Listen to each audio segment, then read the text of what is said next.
right, so I'm going to do some of the old things first, and then we'll come back and I'll do the domain and range. Actually, that's a lie. Let's do the domain and range first.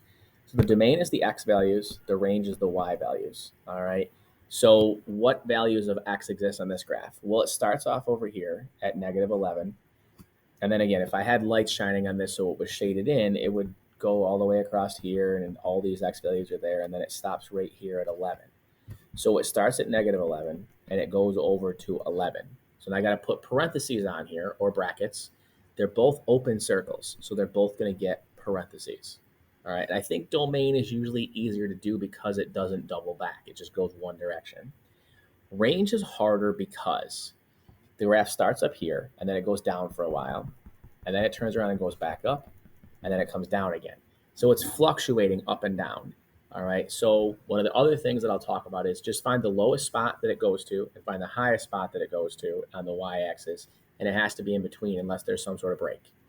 The lowest spot that this gets to, if I zoom in, is right there. That's the absolute lowest spot that graph ever gets to.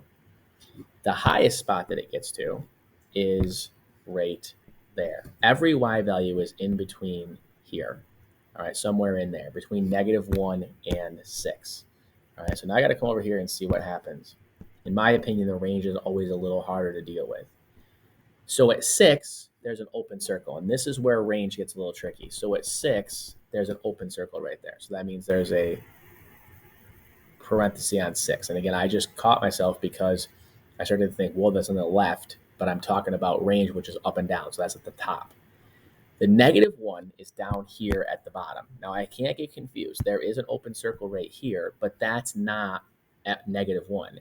-1 is that point right there. All right. And that point right there is a point, which means that it's filled in, which means that it gets a bracket. All right. So like I said, range is much, in my opinion, more difficult than domain, but they're all just a matter of where do the values fall between. Find the lowest, find the highest, and it's everything in between unless there's some sort of weird break in the graph.